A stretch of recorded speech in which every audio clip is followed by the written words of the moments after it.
Hey guys, Captain Dylan Hubbard here at Hubbard's Marina with another Sunday night episode of our live stream show. Hopefully you guys are ready for a great show. Got a lot to talk about tonight, a lot of cool events coming up, and a lot of stuff to go over from this past week. It's been real busy and lots of cool stuff going on. Plus, we got some interesting weather coming up that we want to talk about too. And hopefully you guys are ready for a great show. Don't forget to comment where you're watching from. Don't forget to give the video a like for us. If you're watching on Facebook, give it a like. If you're watching on YouTube, double tap. Or on YouTube, give it a thumbs up. Instagram, double tap. Richard Blasak, Rick Rogers, appreciate those stars. Thank you guys. Also, don't forget, this show and every live show is brought to you by Gator Jim's Tackle at 3301 Pinellas Point Drive South in St. Pete. Appreciate you, Gator Jims, for making these shows possible. Larry White, appreciate those stars, buddy. Thank you, man. Don't forget to comment, tell us where you're watching from, and like the video for us. Don't forget to share it with your favorite fishing group on your timeline, etc. If you're watching on YouTube, don't forget to subscribe. We appreciate it. On Instagram, don't forget to like us on Instagram. And if you go on your phone to your web browser on your phone, go to Instagram.com. Then once on Instagram.com, you can find the live video and turn your phone sideways, and it will show you the full screen instead of just seeing the very middle part. Larry White, appreciate you sending stars, or Richard Blasak, appreciate you sending stars again. Thank you, man. With that, we are going to get rolling on some photos. Let's see. Rick Rogers, appreciate you, dude. Let's see what we're catching inshore and show you guys what's popping inshore. So right now we are seeing some of those nice redfish. They kind of seem to be a little bit immune to the cold weather. And we've been catching a lot of these redfish around the grass flats, the shallow water areas along those mangrove shorelines. Later afternoon, definitely a good time to target them. Bill Borchard, appreciate those stars, man. So redfish going real well for us around those shallower water areas where that sun has a chance to kind of warm up that dark bay mud or those seawalls or those mangrove shorelines. It's definitely helping that bite in the later afternoon time for those redfish. Soft plastics, live shrimp, all been real good options. Snook have been tricky, definitely fewer and further between. We're seeing them, finding them, just not real aggressive, not really willing to bite too well for us, unfortunately, due to that cold weather and those kind of turbulent weather patterns we've been seeing. Trout have been few and far between, but when you're able to find them, they have been feeding well for us. We've been seeing some of those bigger gator trout on those slow-moving soft plastic. So that's been kind of the trend this week inshore. Late afternoon bite, slower moving fish, slow moving lures. That has been the name of the game inshore. So let's work our way near shore and offshore, show you guys what we're catching out a little deeper. Definitely been real good as of late on these hogfish. The hogfish bite's been going real well for us out there on the 5-hour half day, 10-hour all day, those near shore private charters. Anything from about 40 to about 80 foot of water, we've been doing real well on the hogfish. Captain Bobby on the 10 hours and the half days, Captain Dave on the half day, Captain Joe, and of course our good buddy Captain Frank too. Been seeing a lot of those hogfish, and it's all about weather, trying to get that weather window. And when weather's been cooperative, fishing's been hot. This week we have a special 10-hour all-day trip added in on Friday. So this coming Friday we've got a special 10-hour trip. Captain Frank is running the 10-hour Tuesday, Thursday, and Friday. And we added that Friday trip in there because Tuesday's weather's looking a little questionable. And Friday looks real good. So we're trying to add more 10-hour trips in on Fridays when weather allows and when we see those little weather windows open up to try to capitalize on them. So stay tuned for that. A lot of Friday 10-hour trips will be added between now and spring break when we can.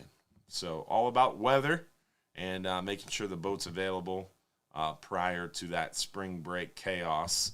We'll be throwing in some extra 10-hour trips on Fridays, so stay tuned for that. Lots of hogfish, as you can see here, guys.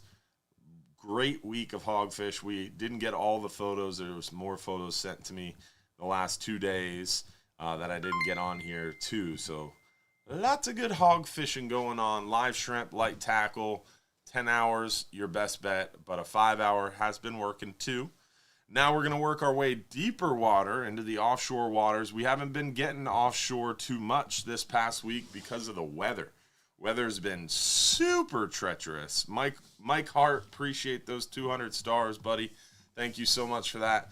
If you're watching on YouTube and you don't know what stars are, it's just a way for people watching on Facebook to show their support. Really appreciate that, Mike Hart. But as I was saying, weather's been treacherous, so we haven't been able to get out there deep water fishing as much as we would want. We had to cancel the weekend 39-hour because of that rougher weather, unfortunately. But this past week, Monday, we were able to scoot out there, and as you can see behind Joe here, it was beautiful weather. We had a nice little weather window for our slow pitch jigging trip. So all these fish were caught while slow pitch jig fishing. And we only got photos of a few fish. Most of them were on video. We took a lot of video during this trip. And that video will be coming out to our YouTube channel soon. And definitely excited about that because that slow pitch jigging trip was so much fun.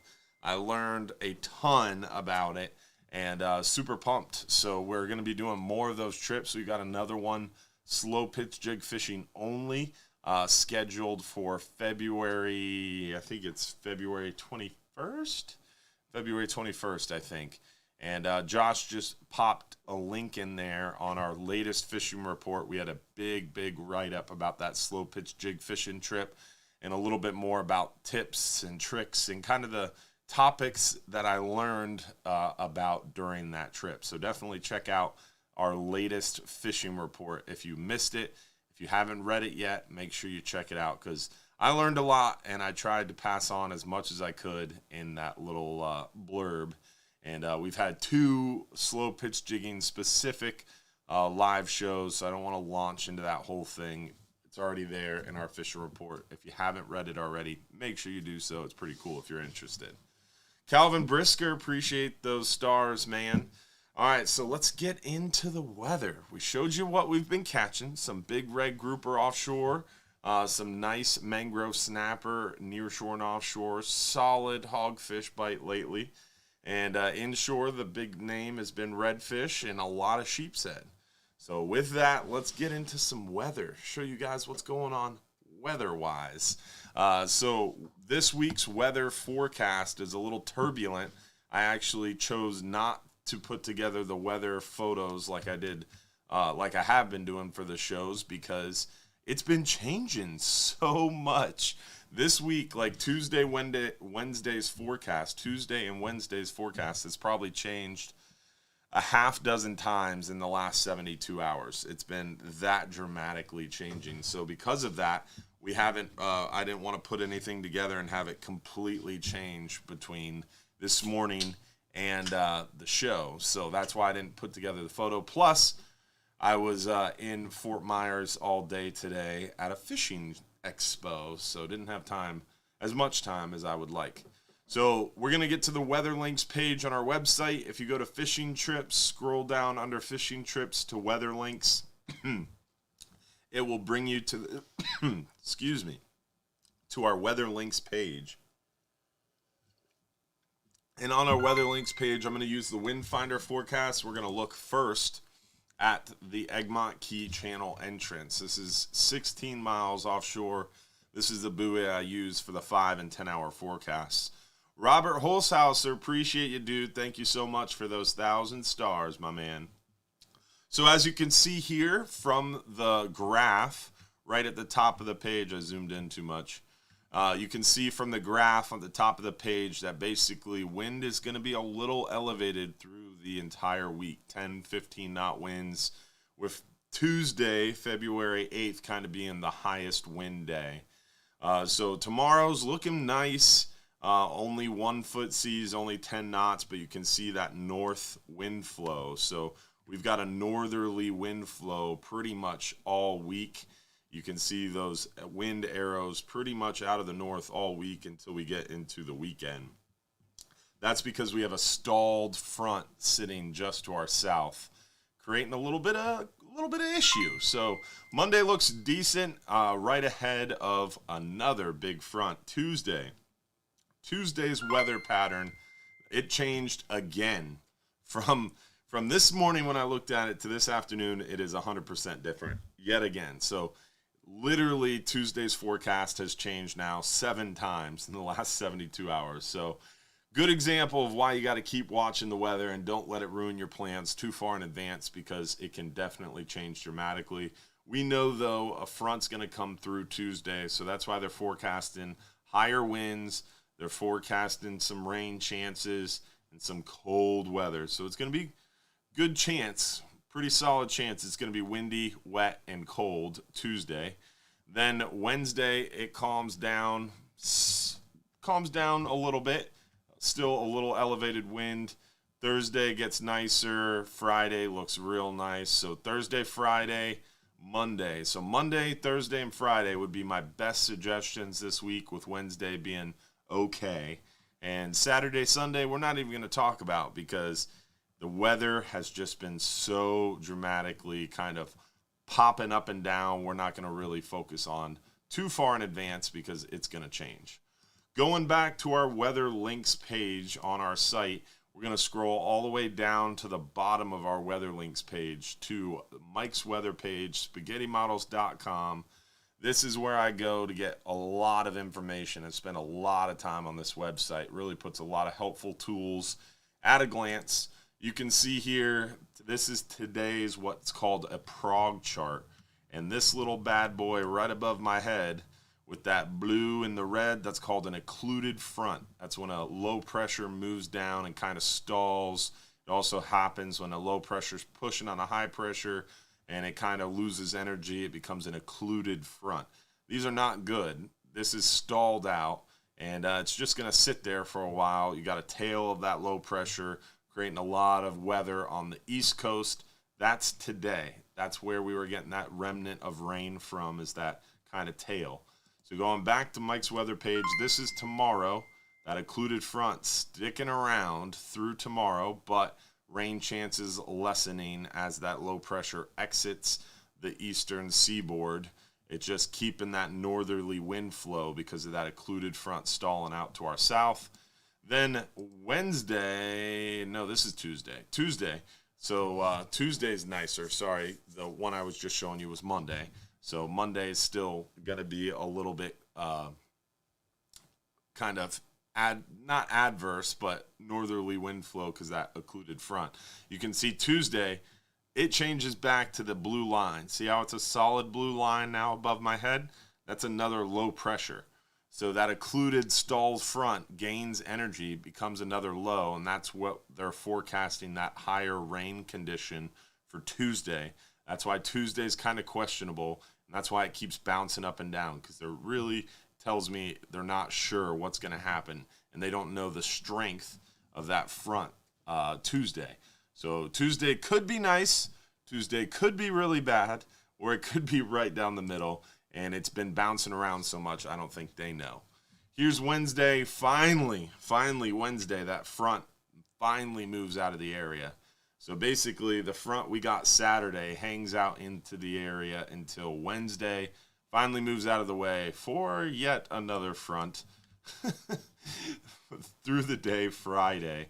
So not great weather this week. Kind of confused, kind of turbulent. You can see here we're looking at, again, I would say probably Thursday, Friday going to be the best weather days. Thursday right before the front. Friday, probably the first half of the day we'll get a nice chance before that front moves through, and it's still early. That front could slow down or speed up. So then it looks like that weekend weather is going to be a little nasty, because this is Saturday. So the front that moves by Friday stalls, becomes an occluded front. High pressure builds behind it. Then another front's pushing in below it or above it. So that's going to create a serious pressure gradient, and that's what's causing the weekend disturbance, is this pressure gradient. So long story short, best days to go fishing would be Monday, Thursday. Friday looks pretty good. Wednesday looks okay. So Monday, Thursday, Friday, Wednesday. And then the weekend doesn't look so hot.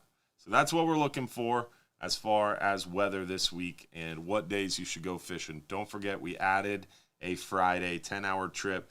And don't forget, February 21st is our next slow pitch jig fishing only trip. With that, real quick, want to run through the upcoming events. Hopefully you guys catch our radio show Saturday mornings, every Saturday morning on the Real Animals radio show from 6 a.m. to 8 a.m. We broadcast it right here live to Facebook and YouTube if you haven't seen it already. It was a good one this past weekend, and we talk about the upcoming events, so I'm not going to spend a lot of time on them, but want to make sure you know this coming February 15th, we will be in person at Bartow Ford. Me, Cap Mike, Mookie Wilson from the Lakeland Ledger. We've got Kelly Phillips from Bull Bay Rods coming out. There's the Watts brothers are going to be there. A lot of knowledge and information there will be going on February 15th from 7 to 9 p.m. at Bartow Ford. And there's going to be free Cuban food and lots of free giveaways too. Cap Mike's giving away 2 Bull Bay rods. Then February 20th, so February 15th, and then February 20th, we're going to be back at Bass Pro Shops. February 20th, that's a Sunday. So not a normal Saturday Bass Pro Shop seminar. We're going to be doing it Sunday, February 20th, 20 at 2 p.m. So hopefully you can join us for February 15th and or February 20th. And then March 12th, we've got the Norm Schwarzkopf Memorial Shoot at Tampa Bay Sporting Clays, supporting the children's home. You can actually come out and go shooting with me and join us in that charitable event. So definitely a fun time there. And then March 24th, we've got CCA Tampa's banquet. So lots of cool events coming up. Make sure you check those out. And then April 2nd, we have the Sheriff Michael Magley Memorial Tournament that I will be hosting. Very excited about that. It is a inshore kayak, I think it's a boat tournament as well, but specifically a kayak tournament around the Gandy Bridge area.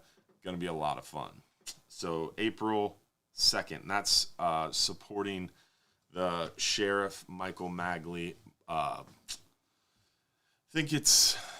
forget the name of the police charity that they're giving everything to, all the proceeds from that charity, but it will be supporting his family and other families of fallen officers. So definitely a cool opportunity to come out and enjoy some raffles and some good times. With that, it is time to give away our first free trip of the night. Let's find out who won a 5-hour half day for 2 guests. 5-hour half day for 2 guests. Don't forget, if you want a chance to win a free trip, you have to comment 1 time. You have to like the video on Facebook, thumbs up on YouTube, double tap on Instagram. Make sure you're subscribed on YouTube. And then you're ready. You're ready to win a free trip. So let's see who won a free 5-hour half day for 2 guests. Someone who's commented on the Facebook stream has a chance to win. Anybody, any comment? Eric Bertula from Newport Richey. Congratulations, Eric, on that 5-hour half day for 2 guests. Don't forget, if you're picked as the lucky winner, you have to text us at that phone number within 5 minutes or less to prove you're watching live. So make sure you text us that phone number, your full home address, Eric, to claim your free trip, if hopefully you're watching live. With that, we are going to get into some questions, talk to you guys a little bit about what you want to hear. So hopefully you have some questions for us. If you do have a question, text us at that phone number your question. Because if you ask a question in the comments, they disappear rather quickly, and we can't keep up with them in the comments. But if you text us at that phone number, we'll be able to keep up with your questions. So let's see here. How much is the slow pitch jig fishing trip? That is a 12-hour extreme trip, essentially. So it's the same price as a 12-hour extreme trip, except for we bring no rod rentals and we bring no bait. Josh, can you make the little green thing in front of me bigger? Some people are saying they're struggling to see it. So the slow pitch jig fishing trip is like the 12-hour extreme trip, except for no rod rentals, no bait. We're just using slow pitch jig rods, slow pitch jig reels, and slow pitch jigs. So you have to have the specialty rod, the specialty reel, and the specialty jigs. We have some jigs in our shop. We have all the Temple Reef rods in our shop, and we have a bunch of the slow pitch jig reels coming into our shop too. They should be hopefully here this week, definitely here before our next trip. You can get some budget rods if you go out there and look around. There's ones out there I know like Kingfish and Tsunami. They make some entry-level kind of more affordable slow pitch jig setups. So we've used this term in the past, balling on a budget. If you want to get a budget setup for slow pitch jig fishing, there was one guy on the boat on our last slow pitch jig trip. He had 5 combos, and he said he spent basically the same amount of money as some of us did on our 1 combos on 5 different combos. Basically, he found a rod and a reel for about $100 each, so $200, had a combo. And then jigs range anywhere from $15 to $30. Plus, you're going to need swivels, assist hooks, split rings, and split ring pliers. And then a jig bag is helpful too. So cheapest you can get into slow pitch jig fishing would be around $400-$500 for just the gear. And then the trip is the same price as an extreme trip. So it is a pretty big investment, but let me tell you, it's a lot of fun and it's extremely addicting. So if you don't have the equipment, another question, can you rent the equipment for those trips? The answer is unfortunately no, because these rods are so unique. They're so flexible. They're very fragile. If you're not careful and super kind of watchful, they can very easily break on you. So you really need to be paying attention and really making sure that you're careful on movements when you put it in rod holders, when you store it, when you move it. You got to really be thoughtful when moving those things around. So that's why we're not going to rent them. It would be impossible. Because if you have one person kind of ding it against a rod holder or don't put a rod wrap on it and it bounces around a little bit, it can scratch the blank, and they're exposed blanks. So once it's scratched, you hook a big fish on it and it pops. So we cannot rent those slow pitch jig fishing rods, unfortunately. But we do sell them in our shop. And we did a big article about all the different things we learned how to do with it.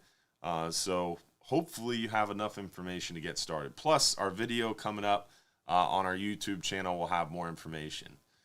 See a comment about opening my eyes. My eyes are open.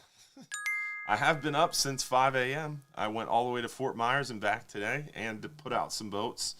I had about 45 minutes downtime with my family today before I came here and did the show. So my eyes aren't open enough. Sorry.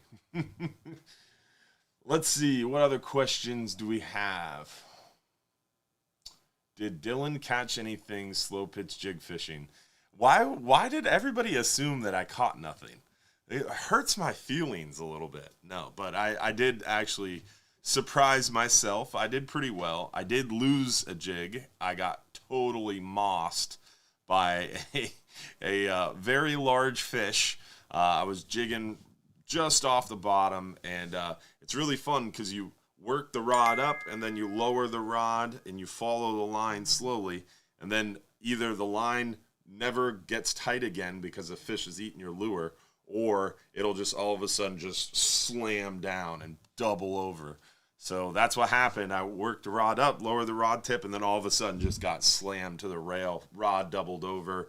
I'm palming the reel, so I have my thumb on the spool, my whole hand's over the spool. So the drag is set pretty strong already. I'm ticking the drag stronger with my hand over the reel. I'm thumbing the spool. I'm putting all the effort I have into crank, and these rods are so light, you don't lift up with the rod. You don't use the rod to fight the fish. You use the reel. So that was very difficult for me to learn. And I'm trying to put all my effort into kind of working the reel and not putting pressure on the rod to break the rod, and it all happened so fast it was over. It was a little embarrassing, but that did happen, and I did lose another jig just working it, and all of a sudden the line went slack. Most likely it was some sort of pelagic fish. Came over and hit the jig, took it clean, so that was frustrating. But for the most part, I did pretty well. I caught 2 keeper red groupers, so I got my limit of red grouper. I caught, I think, 2 mangroves, 1 or 2 mangrove snapper. Caught a handful of red snapper that had to be thrown back. Got a couple smaller amberjack and 1 nice big almaco. So it was a lot of fun. And caught some nice fish. And it was my first time ever trying it. So I think it went pretty well. And I will have the video will have some of me fighting those fish in there too. So you'll be able to see it if you want to learn more about it. So stay tuned for that. Let's see here. No, I didn't get to stop at the barbecue place on the way back from Fort Myers. I was in a rush to get home. By the time I left there, if I rushed home, I'd be able to see my kids before they fell asleep. So I rushed right home from the fishing show. So I got to spend a little bit of time with my kids before they fell asleep. When should we expect to see kingfish is another question. Kingfish are spring and fall. Water temps 72, 74 to about 78 degrees. Right now, water temperatures are closer to 60 degrees than 70 degrees. So I would not expect kingfish near shore anytime soon. Typically, we start to see them April, May, late March, depending on weather. So it's really more about water temperatures. And then in the fall, we start to see them typically kind of later September, really October, November, again, depending on weather, because it's all about that water temp. 72 to 78 degrees is the optimal window where you start to see those kingfish. With spring around the corner, what rigs for bait or technique would you be using to transition for warmer weather? Inshore, there's a lot of change. You would change techniques based on the target species, water clarity, water temperatures. Offshore, we don't really change techniques bait fishing too much from spring, summer, winter. We do kind of focus differently on what we're targeting when weather changes, but that's mostly nowadays dictated by what's in season. So, for example, right now we have that deep water closure going on, so we're going to be fishing around 100, 120 foot on those longer range trips for those red grouper and mangrove snapper. And then in March 1st, that triggerfish season opens up, but the deep water closure is still going on. So really, we kind of wait till April 1st. Deep water closure ends April 1st. We go out deep on our longer range trips to hunt those fat red grouper, scamp grouper, big triggerfish, big mangroves. And then through the deep water closure February and March, we have lighter loads and a lot of good opportunities to hone in on those red grouper and mangroves inside 120. But the techniques don't change. The setups don't change. Double snell rig when dead bait fishing, single hook rig when live bait fishing, fish finder rig 99.9% of the time. Slip, egg sinker, swivel, 4 to 5 foot leader. Someone said something about jacaranda trees and kingfish. That is true. A jacaranda tree is a big tree that has purple flowers on it, and they bloom when the kingfish are here because they bloom at the same temperatures, the same ambient temperatures. So when the temperatures get right to make those jacaranda trees bloom, that's when the water temperature typically is getting right to bring those kingfish in. So there's definitely a correlation. It's not a direct correlation, but definitely when you see those big purple flowering trees around St. Pete, Tampa area, you know the kingfish are either here or almost here. Is it possible to buy the same large squid wings used on the boats from the shop? Yes. We don't carry them in the shop, but if you come on down on a day where the half day's going out, or you come in when the half day's coming back, we can sell you squid wings. They're $10 for a small wing, $15 for a big wing. We'll sell you a whole huge pouch, anywhere from $90 to $120, depending on the size and the price that we're paying. Basically, if you want a whole bag, we just charge you what we get them for plus 20% because of the shipping and all the storage and all that good stuff. So the price is variable on the big bag, plus the bag size is variable. Sometimes they send us 50-pound bags. Sometimes they send us 90-pound bags. There's a whole variety of sizes in which they send them to us, so the price is kind of dictated by that. But you can buy them just by the wing if you want to as well. Are red grouper open right now? Yes, red grouper are open all year. Red grouper are open until their quota closes, and it looks like this year that could happen as early as mid-August and as late as late November, early December. So I don't think red grouper will be open all year, even though they're supposed to be open all year because of that quota. Let's see. Can we still join the Regulars Club? Yes, Regulars Club is open, and you can join the Regulars Club anytime you want. Just keep in mind it ends December 31st of this coming year, of this year. So if you wait till June to sign up for the Regulars Club, you would only get a 6-month membership, and we do not prorate it. So you want to sign up as early as possible to get as much benefit as possible from that Regulars Club. Let's see, what other questions do we have? Could you please explain why bananas are bad luck on a trip? We have a website for that, whyarbananasbadluck.com. You can just Google why are bananas bad luck. Hubbard's Marina appears first. Josh built the website, but it was my idea. That was one I've always thought about.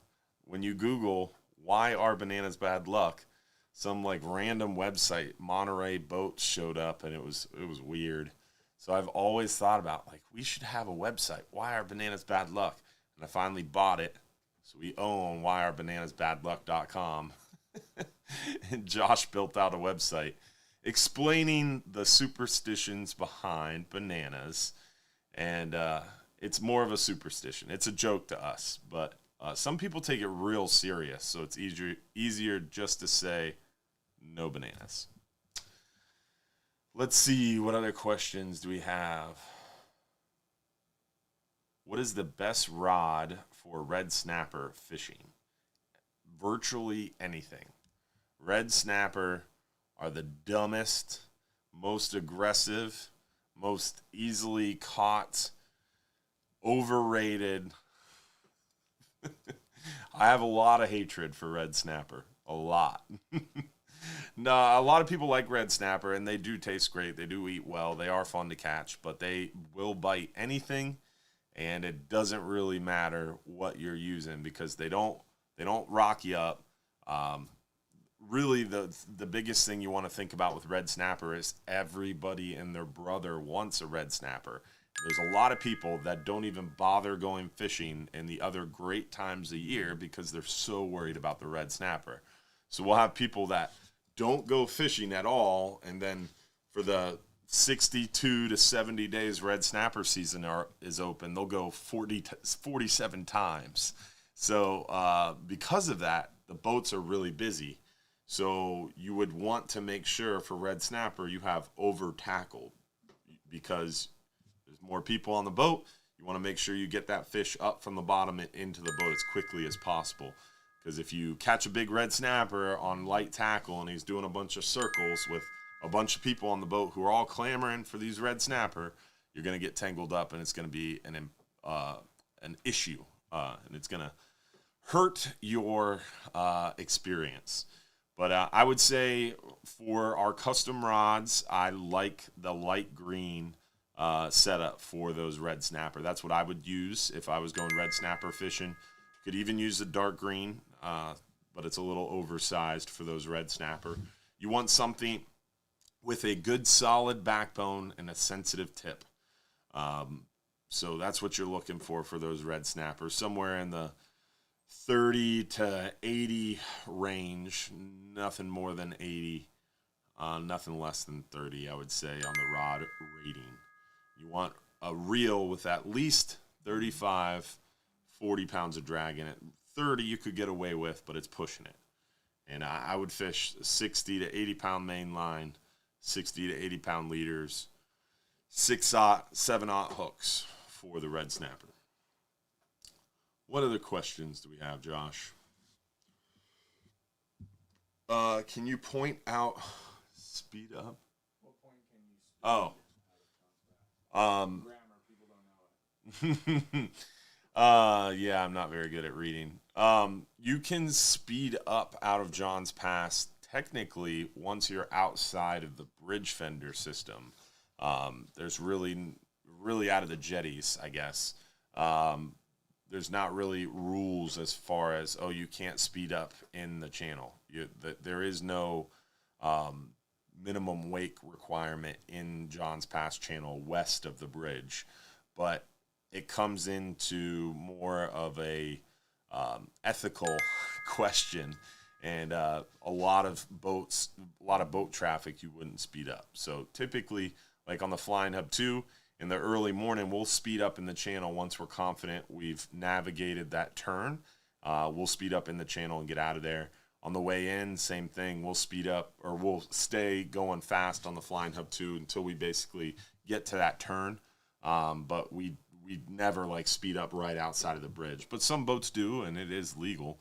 But generally, you want to wait till you're outside the jetties, no earlier than that. But if there's boats around, keep it going slow until you're at a safe distance from other vessels.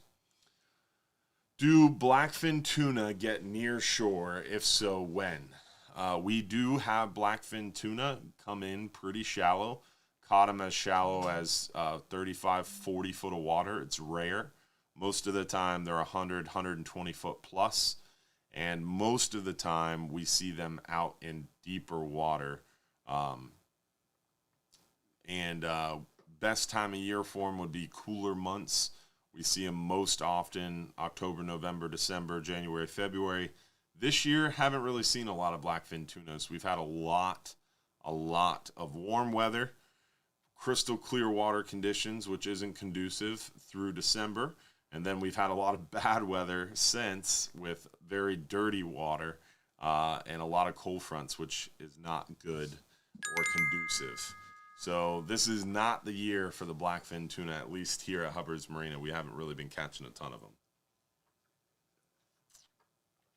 But that could change. Who knows? Let's see. It is time to give away another free trip tonight. We're going to give away this is a 10-hour 10-hour all day for 2 guests. That is a $238 value. 10-hour all day for 2 guests. Let's see who won. So someone's bringing up the boats busted out of Texas with red snapper. Those were not commercial boats, guys. It's called IIU fishing. IIU, illegal international. I forget what it stands for, but basically, look, I didn't announce the winner yet. Tim Malenka from Seminole won that free 10-hour trip for 2 guests. Congrats, Tim. Make sure you got to text us at that phone number within 5 minutes to prove you're watching live. So text us at that phone number, your full home address, within 5 minutes to prove you're watching live and to claim that free trip. So back to what I was saying. Those boats in Texas that were caught, I think it was 500 pounds of red snapper, were Mexican lanchas. So it's illegal international fishing. So MSA, the Magnuson-Stevens Act, was created in 1976 to protect the United States coastal waters from illegal international fishing. So a lot of these other countries were coming into the Gulf, coming into the South Atlantic, coming along our coastlines to fish for our resources, our fish. So each country has international waters that extend 200 miles from its coastline. And our international waters were being prosecuted or used by other countries. So that's why they initially created the Magnuson-Stevens Act, or MSA, which governs our fishery management to keep other international vessels out of our international waters. And lately, the Mexican lancha fleet has increased its activity significantly, creating a really, really big issue and kind of hard, hardship for fisheries managers and the Coast Guard and everybody trying to stop this illegal fishing. So basically, our total Gulf allowable catch for red snapper is, I believe, 14 million pounds. So we're allowed 14 million pounds of red snapper through the course of a year as far as our quota is concerned.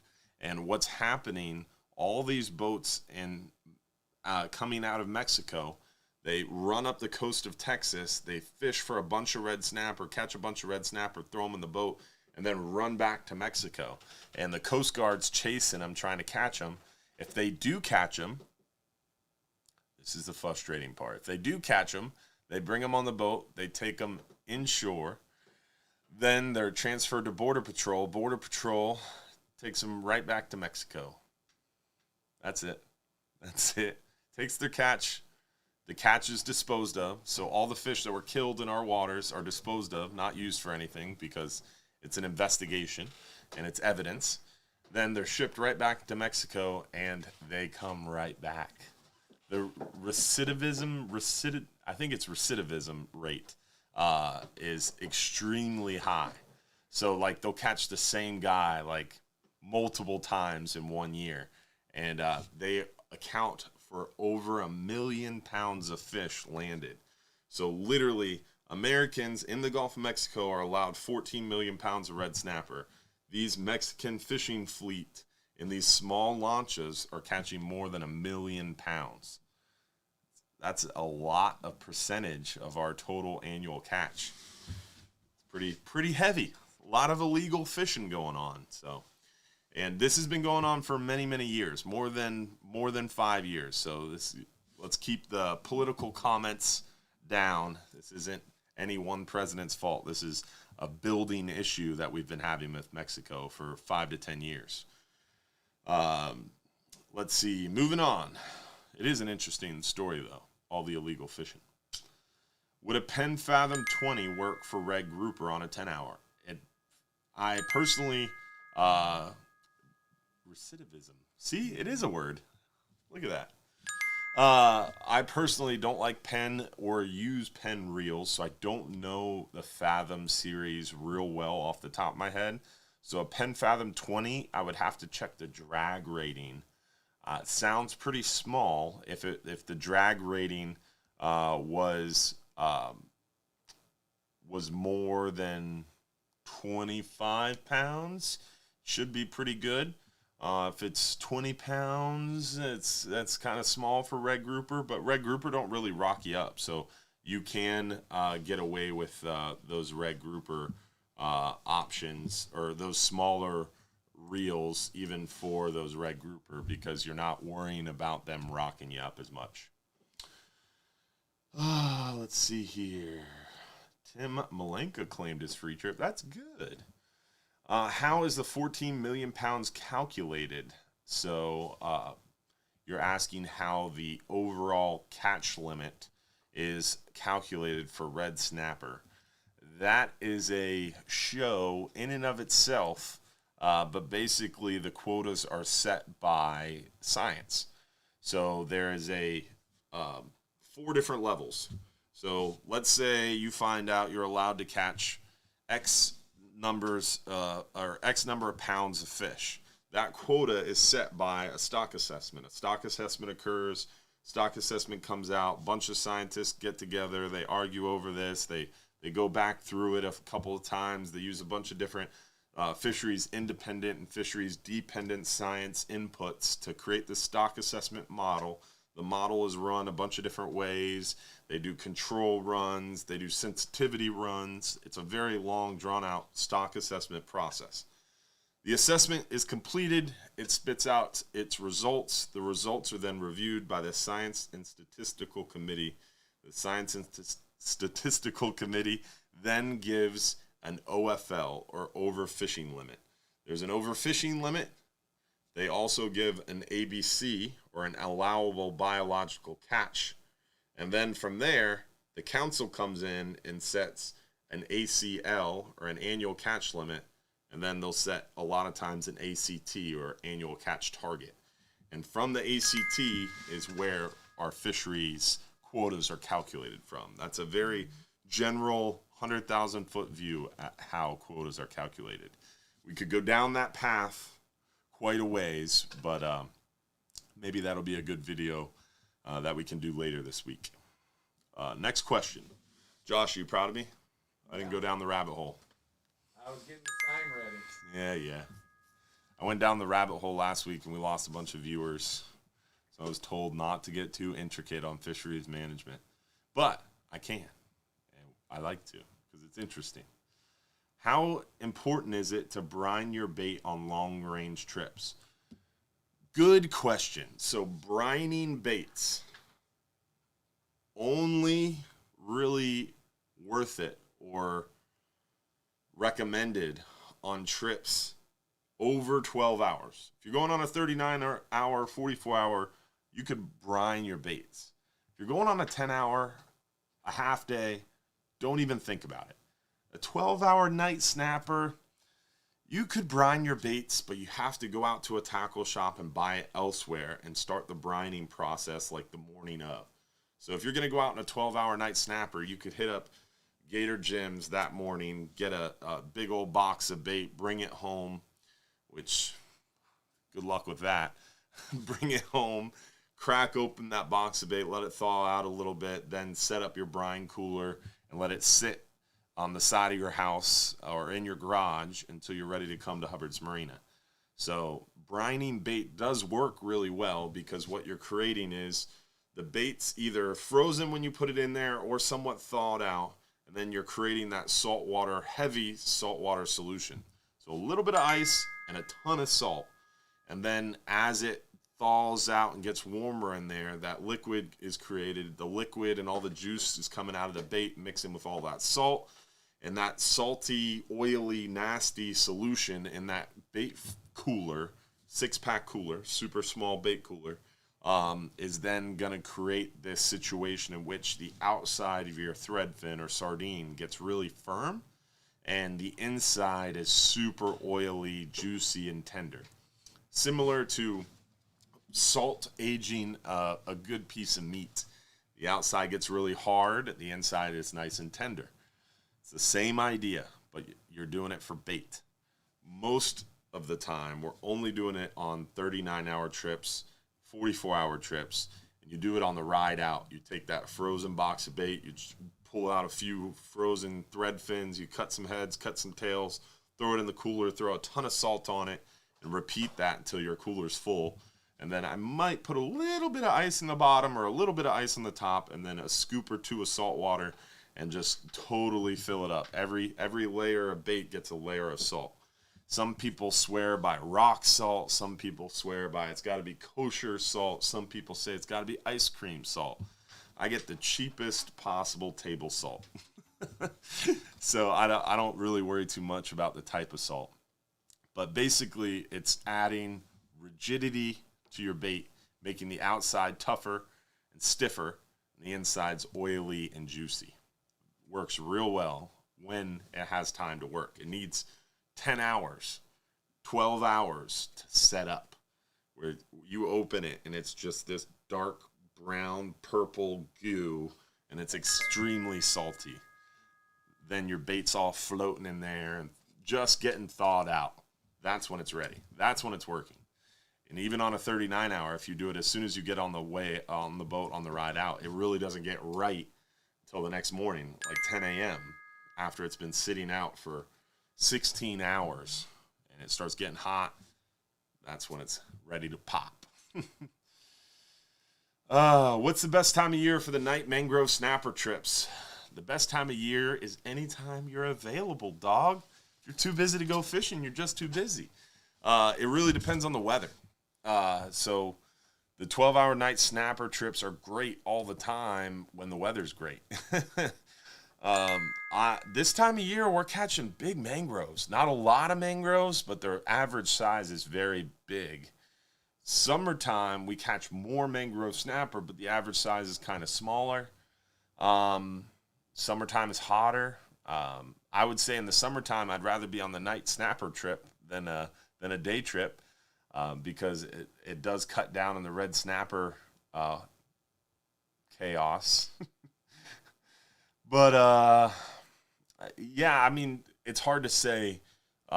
For the 12-hour night mangrove snapper trip that we offer on the party boat, I would be remiss to say this is the best time to go, because I've seen some of the best trips happen in January, February, March. I've seen some happen in June and July. I've seen some happen October, November, December. So it really just is dictated more by all the variables: temperature, salinity, moon pattern, pressure, and how it all coincides together. And it's hard to say with any certainty which time would be better. But in the summertime, we do catch more mangrove snapper. They are smaller. Colder months, we catch bigger mangrove snapper, maybe not as many of them. That has definitely been true the last few years. When will you go back to doing 2 5-hour trips a day? We do the PM half-day trip as an overflow trip. So when the morning half-day trips start filling up, then we start adding back in the PM half-days. But typically, we'll start those around mid-February. Hopefully we're going to get busy again, and we start adding that second half-day to dilute the demand, because my goal is to run trips at 60, 70, 80% full. I hate sold-out trips. It's not good for you guys. It doesn't make the captains and crew happy. And it's not as good of an experience, in my opinion. I like 60, 70, 80% full trips. Even half full trips are okay. But as a company, as an owner, as a captain, crew member, even as a customer, really 60, 70, 80% full is great. There's enough baits in the water to get that smell going. There's enough baits in the water to put together a good catch and get fish excited and create that kind of feeding frenzy. And it's optimal from a company standpoint as well. Sold out trips I don't like as much, because you can have one person out there who kind of ruins it for everybody. And it's easy when the fishing is slow to get that one upset person who just doesn't get it and can be a little outspoken, and it just sours the whole bunch. So sold out trips are a little bit tricky for that reason. That's why I don't like red snapper season. All that to say, we really like throwing in added trips when we can to spread out the demand and keep it 60, 70% full. That's why I love this time of year, because trips are always 40, 50, 60% full, especially during the week because we're slower. Once we get into February, mid-February, around Valentine's Day, we start picking up slowly, and it gets busier and busier. And then March, it pops off with spring break. It gets real busy until around Easter. Then we get a little bit of a lull. Then June 1st, everybody and their brother comes out, and their mother, sister, grandfather, and aunt and uncle come out for red snapper season. And then at the end of July into August, when kids start going back into school, it starts slowing down again. August, September, October, first half of November, it's fairly slow. Then it picks back up around the holidays sharply, and then it's pretty slow through January. That's kind of how it works. Let's see. Are you seeing any fish caught in the pass? The pass fishing has been very tough. Very tough. Really, since red tide, a lot of our kind of base species aren't around. I haven't seen a ton of sheep's head around. We don't have a ton of snapper around this summer. It's hard to even catch a pinfish at the dock. So really, red tide did a number on John's Pass. It was thick in John's Pass, longer than anywhere in the area, in my opinion. It's stuck around John's Pass a long time. And the sand isn't helping either. It's changed the topography of the pass as well. Probably pushed a lot of the fish to the other side of the pass because it's deeper over there and it's extremely shallow on our side. So maybe that's where a lot of the fishing action's been.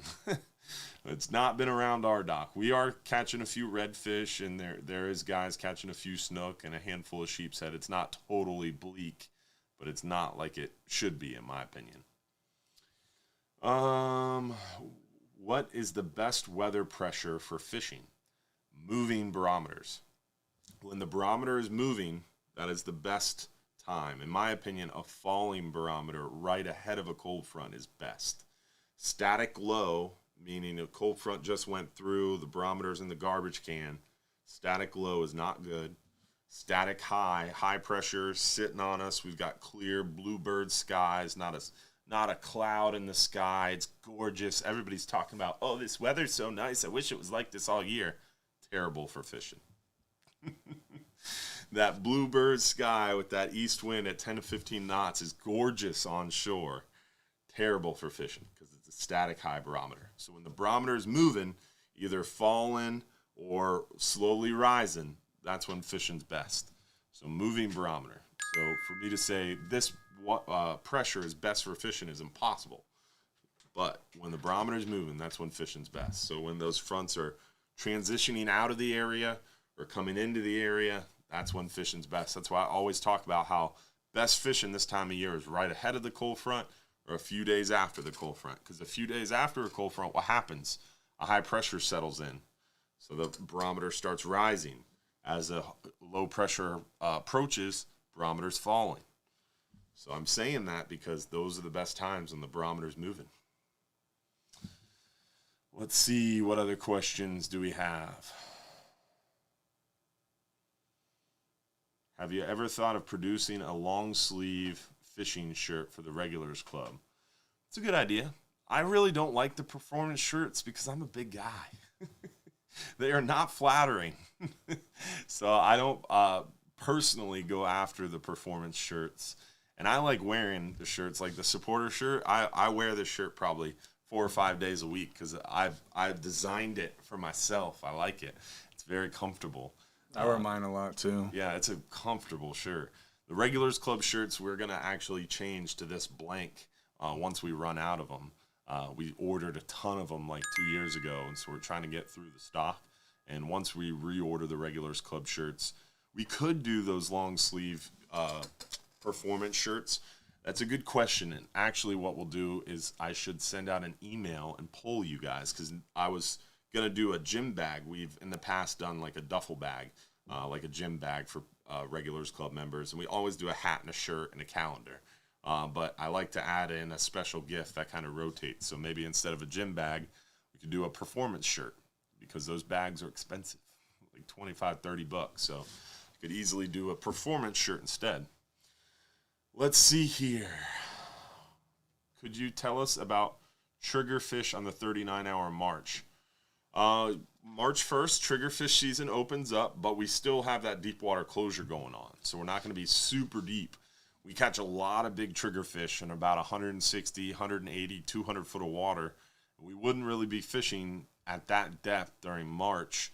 We might be fishing 140, 150 at night and then moving in shallower during the day to hunt for those red grouper. But for triggerfish, for big, consistent triggerfish, we want to be fishing deeper. That's why I would say if you want to go and really have a good opportunity to bring home a big triggerfish, April, May would be a good time to go. They're closed in June and July. So when everybody crazy comes out for red snapper, they can't keep triggerfish. Let's see. Do we have time for another question? We're running out of time. Want to make sure we remind you, if you are a supporter, if you're part of our supporters club, supporters group, supporters page, we are going to start our supporters after show at 9:50. So if you're a supporter, make sure you go over to the private supporters group at 9:50 to join us for that supporters after show. Want to give a shout out and thank you to our friends at Gator Jim's Tackle for sponsoring this live stream show. This show and all our live stream shows are brought to you by Gator Jim's Tackle, 3301 Pinellas Point Drive, South in St. Pete.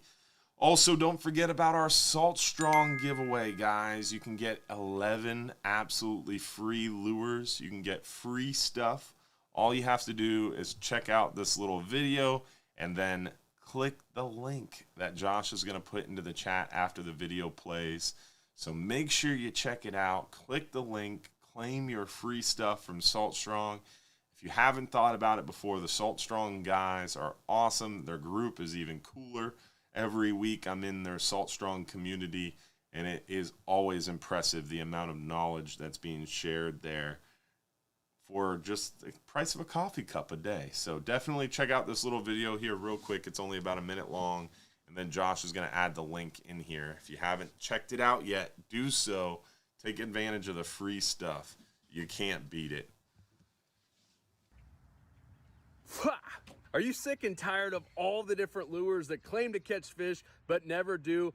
Here's the deal. We have a bait called the Slam Shady Paddletail. It has now caught over 42 different species. In fact, we are trying to break a world record with the most amount of species caught on any one single lure in one single color. If you want a free pack, click down below right now. It's first come, first serve. We will send you one out completely for free. All we ask in return is that you send us some fish pics and or videos showing what species that you caught so we can add it to the record and you can be a part of it. Click down below right now.